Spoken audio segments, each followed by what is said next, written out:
Hello everyone, welcome back to my channel. तो ये video है part 2 of patterns in mathematics class 6। ठीक है, तो पिछले पार्ट में मतलब पार्ट 1 में हमने क्या देखा था 1.1 और 1.2 ऑफ पैटर्न्स इन मैथमेटिक्स का एक्सप्लेनेशन पार्ट। ठीक है, तो इस वीडियो में हम 1.1 और 1.2 को फिगर इट आउट सॉल्व करने वाले। तो चलो स्टार्ट करते हैं। तो फिगर इट आउट का फर्स्ट क्वेश्चन क्या है?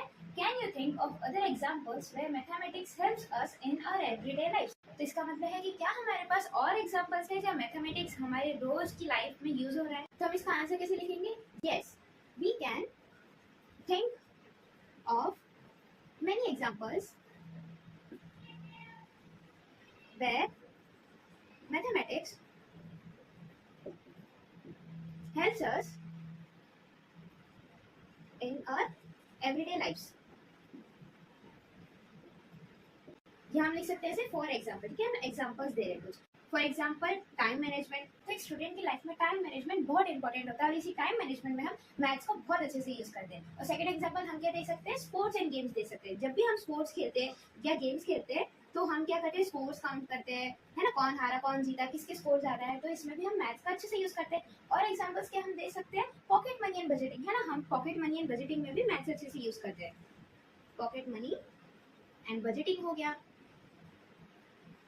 यहाँ वैसे एक्सेट्रा लिख के छोड़ देना, मतलब और भी बहुत एग्जांपल्स कंटिन्यूएशन में। तो अब आते हैं फिगर इट आउट के सेकंड क्वेश्चन पे। How has mathematics helped propel humanity forward? इसके आगे भी क्वेश्चन है पर उसमें सिर्फ एग्जांपल्स है तो वो मैंने अभी नहीं लिखा। मेन क्वेश्चन जो है वही लिखा है। ठीक है, पहले तो हम कुछ वर्ड्स की मीनिंग समझते हैं। ठीक है, तो प्रोपेल का मतलब क्या होता है? प्रोपेल का मतलब होता है आगे ले जाना। ह्यूमैनिटी का मतलब क्या होता है? ह्यूमैनिटी के दो मतलब होते हैं। एक मतलब होता है इंसानियत, मतलब हम किसी की तरफ इंसानियत पेश कर रहे हैं, मतलब काइंडली रहो, लविंगली रहो। और ह्यूमैनिटी का दूसरा मतलब क्या होता है? अ ग्रुप ऑफ ह्यूमंस, मतलब इस धरती पे जितने भी ह्यूमंस हैं, जितने भी लोग हैं, सबको मैथमेटिक्स ने कैसे हेल्प किया है आगे बढ़ने में। ठीक है, इस क्वेश्चन का मतलब समझा? तो चलो इसका आंसर लिखते हैं। तो इस क्वेश्चन का आंसर हम ऐसे कुछ पॉइंट्स में दे सकते हैं। तो पहला पॉइंट मैंने क्या लिखा है? Space exploration.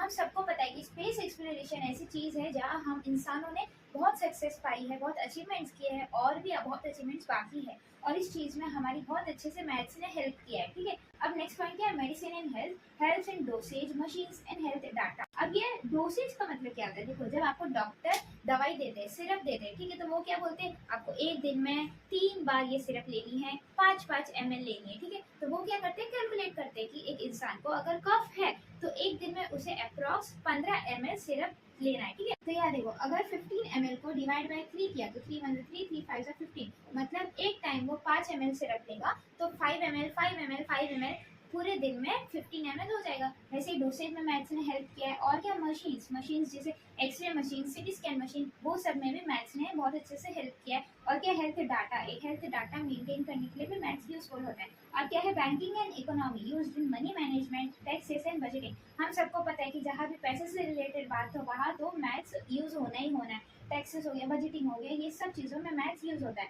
उसके बाद वेदर फोरकास्टिंग। अब इस चीज़ में क्या करते हैं? हम पैटर्न रिकॉग्नाइज करते हैं और आने वाले कुछ दिनों की वेदर कैसे है उसे प्रेडिक्ट करते हैं। या देखो क्या लिखा है? Predicts climate changes using math models. ये तो मैंने कुछ एग्जांपल दिया, आप अपने मन से भी कुछ पॉइंट्स लिख सकते हैं। अब आते हैं 1.2 फिगर इट आउट के फर्स्ट क्वेश्चन की तरफ। Can you recognise the pattern in each of the sequences in table 1? इसमें लिखा है कि हमने जो टेबल 1 के बारे में पढ़ा था ना, तो उसमें हर एक सीक्वेंस के पैटर्न को हमने अच्छे से समझ लिया है क्या? रिकॉग्नाइज कर लिया है क्या? हाँ, हमने सबको अच्छे से समझा है। कहाँ ऑड नंबर्स है, कहाँ इवन नंबर्स है, कौन सा सीक्वेंस ट्राइंगुलर नंबर्स का है, कौन सा सीक्वेंस पावर ऑफ 2 का है, पावर ऑफ 3 का है। हमने अच्छे से सब चीज समझ ली है ना। अगर आपको अभी भी नहीं समझा तो मुझे कमेंट्स में जरूर लिख के बताना। अब आते हैं 1.2 फिगर इट आउट के सेकंड क्वेश्चन की तरफ। Rewrite each sequence of table 1 in your notebook. इसका मतलब क्या है कि टेबल 1 में जितने भी सीक्वेंस दिए, बेसिकली जो टेबल 1 है उसे हमें अपनी नोटबुक में कॉपी करना है। ठीक है, रीराइट का मतलब होता है वापस उसे लिखना, मतलब कॉपी करना देख देख के। Along with the next 3 numbers in each sequence, मतलब हर एक सीक्वेंस में जितने भी नंबर्स चल रहे हैं ना, आपने उसके पैटर्न को तो रिकॉग्नाइज कर लिया। अब उसके बाद आने वाले 3 नंबर्स को आपको लिखना है। फिर क्या है? आफ्टर ईच सीक्वेंस, मतलब हर एक सीक्वेंस के बाद right in your own words, हमें अपने वर्ड्स में लिखना है what is the rule. Rule क्या है? For forming the numbers in the sequence, मतलब नंबर्स जो फॉर्म हो रहे हैं ना एक सीक्वेंस में, उसके पीछे रूल क्या है। मतलब कहाँ +2 हो रहा है, कहाँ +3 हो रहा है, कहाँ पावर्स ऑफ 2 है, मतलब हर एक नंबर 2 से मल्टीप्लाई हो रहा है, और कहाँ विरहांका नंबर्स है, वहाँ किसी प्रीवियस नंबर से हम ऐड करते हैं, कहाँ ऑड नंबर्स है, कहाँ इवन नंबर्स है, हमें उसके रूल को भी लिखना है। अब ये सीक्वेंस बार बार वर्ड आ रहा है, ये सीक्वेंस का मतलब क्या है पहले वो जान लेते हैं। तो सीक्वेंस का मतलब होता है ऑर्डर। ऑर्डर ऑफ नंबर्स बोल सकते हो आप, ऑर्डर ऑफ कुछ भी चीज़ आप बोल सकते हो। ऑर्डर ऑफ मतलब कोई चीज़ लाइन से लिखी हुई है। जैसे मैं एक आपको एग्जांपल देती हूँ, 1 3 6 10 11 2 8, ये नंबर्स इधर उधर बिखरे हुए लिखे, पर अगर मैं इन नंबर्स को ऐसे लिखूँ 1 2 3 4 5 6 एंड सो ऑन, अब आपको क्या दिख रहा है, नंबर्स एक लाइन में लिखे हुए, तो इसे ही हम बोलते हैं सीक्वेंस। सीक्वेंस का मतलब होता है ऑर्डर में लिखी हुई चीज, कोई भी चीज हो हम उसे ऑर्डर में लिख रहे हैं या ऐसे ऐसे ऐसे, ऐसे लिस्ट में लिख रहे हैं, ऐसा दिखे कि इधर उधर नहीं लिख रहे। जैसे 1 4 10 2 8, इन नंबर्स को मैंने सीक्वेंस में तो लिखा है, पर इसमें कोई पैटर्न फॉलो नहीं हो रहा, तो जरूरी नहीं है कि हर सीक्वेंस पैटर्न फॉलो करे। तो सीक्वेंस का मतलब पैटर्न नहीं होता है, ठीक है। तो कोई अगर आपको बोले सीक्वेंस का मतलब क्या, तो उसे पैटर्न मत बोलना, क्योंकि कुछ सीक्वेंस ऑफ नंबर्स होते हैं जिसमें कोई पैटर्न नहीं होता। तो यहाँ मैंने टेबल बन के कुछ सीक्वेंस को लिखा है, ठीक है। अब पहला सीक्वेंस देखते हैं 1 1 1 1 1 1 1, ये क्या है, ये तो ऑल वंस का सीक्वेंस चल रहा है, तो हम यहाँ आगे के 3 नंबर्स क्या लिखेंगे, 1 1 1। अब इसके पीछे हम रीजन क्या दे सकते हैं, a sequence of numbers which is all ones या ऑल वंस सीक्वेंस, ऐसा कुछ भी आप लिख सकते हो अपने वर्ड्स में। तो यहाँ मैं लिखती हूँ ऑल वंस लिखती हूँ, ठीक है। अब इसे आप बड़े सेंटेंस में भी लिख सकते हो, छोटे से कुछ वर्ड्स में भी लिख सकते हो, ये आपके ऊपर है। अब नेक्स्ट देखते हैं 1 2 3 4 5 6 7, ये क्या है, ये काउंटिंग नंबर्स है। इसके आगे के क्या नंबर्स आएंगे, 8 9 10, और इसका सीक्वेंस क्या चल रहा है, ऑल काउंटिंग नंबर्स। आप इसे बड़ा सेंटेंस भी बना सकते हो, a sequence of numbers which follows all counting numbers, ऐसा आप कुछ भी अपना सेंटेंस बना सकते हो।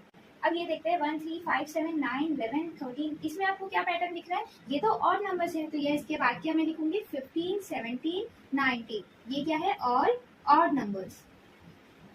अब इसके अगले नंबर मुझे कैसे मिले, सिंपली इसमें हर जगह +2 हो रहा है, ठीक है। तो 13 + 2 क्या है 15, 15 + 2 17, 17 + 2 19। अब यहाँ क्या 2 4 6 8 10 12 14, तो ये भी इवन नंबर्स है जहाँ हर जगह 2+ हो रहा है। तो आप ऐसे बड़े सेंटेंस में कैसे लिख सकते हो, a sequence of numbers of all even numbers and adding 2 to each number to get the another number, मतलब हर एक नंबर पे अगर आप 2+ करोगे तो आपको अगला नंबर मिलेगा। आप ऐसे भी लिख सकते हो। अब यहाँ 14 के बाद क्या आएगा 16, फिर +2 18, फिर +2 20, यहाँ मैं लिखूंगी शॉर्ट में ऑल इवन नंबर्स।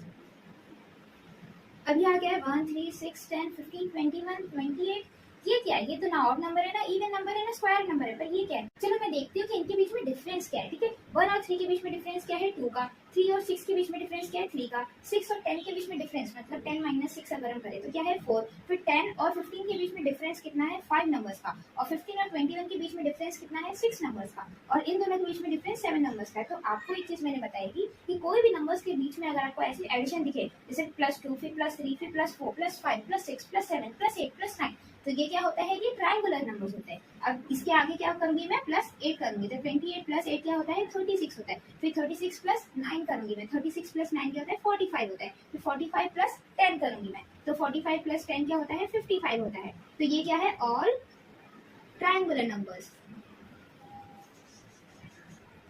पर हम ऐसा क्यों करते हैं, देखो मैं आपको सिंपली वापस एक्सप्लेन करती हूँ, ये 1 है, ठीक है।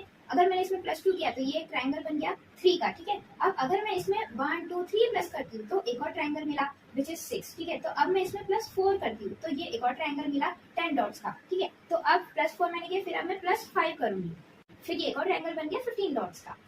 तो यहाँ मैंने क्या किया +2 फिर +3 फिर +4 फिर +5, फिर यहाँ +6 करूंगी मैं, फिर +7 करूंगी मैं, ठीक है। तो ये ट्रायंगल बढ़ते जाएगा। अब आगे देखते हैं 1 4 9 16 25 36 49, ये क्या दिख रहा है, ये तो 1 1 * 1 है, फिर ये 2 2 * 4 है, फिर ये 3 3 * 9 है, फिर ये 4 4 * 16 है, ये 5 5 * 25, ये 6 6 * 36, ये 7 7 * 49, इसके बाद क्या आएगा 8 8 * 64, फिर 9 9 * 81, फिर 10 10 * 100, और ये क्या है ऑल स्क्वायर नंबर्स। मतलब ये सब नंबर्स हमें कैसे मिलेंगे, जब कोई नंबर खुद से ही मल्टीप्लाई हुआ है। तो हम इसे ऐसे भी लिख सकते हैं, जैसे 1 स्क्वायर फिर 2 स्क्वायर फिर 3 स्क्वायर फिर 4 स्क्वायर फिर 5 स्क्वायर, ठीक है। अब यहाँ हम क्या लिखेंगे, ऑल स्क्वायर नंबर्स।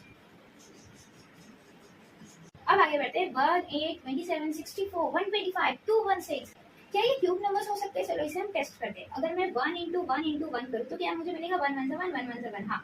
अब उसके बाद 2 का देखती हूँ मैं, 2 2 * 4 4 2 * 8, हाँ मुझे तो 8 मिला। उसके बाद चलो 3 का देखती हूँ मैं, 3 3 जा 9, 9 3 जा 27, हाँ मुझे 27 मिला। अब 4 पर देखती हूँ मैं, 4 4 जा 16, 16 4 जा 64।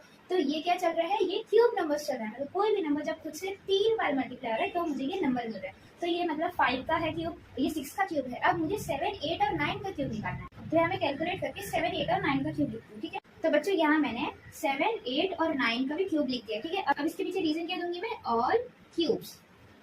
अब बच्चे में 3 सीक्वेंस में मैंने लिख दिए। अब पहला सीक्वेंस यहाँ क्या दिख रहा है, 1 2 3 5 8 13 21। ये क्या हो सकता है, इसमें हम डिफरेंस देखते हैं, ठीक है। तो 1 और 2 में डिफरेंस कितना है, 1 का।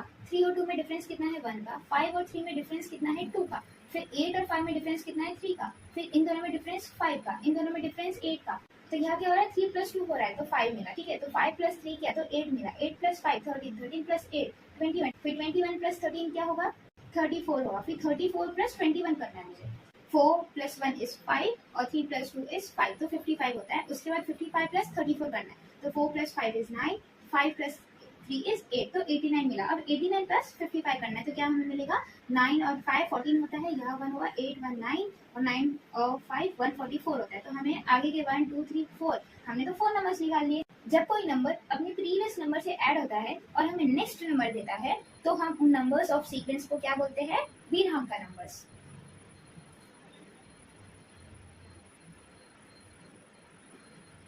अब आगे देखते हैं 1 2 4 8 16 32 64। यहाँ मुझे एक पैटर्न दिख रहा है कि हर एक नंबर डबल होते जा रहा है। मतलब 1 को डबल किया मैंने, मतलब 1 2 से 2 किया तो 2 मुझे मिला। 2 को डबल किया तो 4, 4 को डबल किया तो 8। अभी डबल करने का मतलब क्या है, जब कोई नंबर 2 से मल्टीप्लाई होना तो उसे हम बोलते हैं कि वो नंबर डबल हो रहा है। जैसे 1 2 से 2, फिर 2 2 से मतलब 2 जब 2 से मल्टीप्लाई हो रहा है मतलब वो डबल हो रहा है। तो 2 2 से 4, फिर 4 2 से किया मैंने तो 8 मिला। फिर 8 2 से किया मैंने तो मुझे 16 मिला। फिर 16 2 से किया मैंने तो 32 मिला। फिर 32 2 से किया मैंने तो क्या मिला मुझे, 64।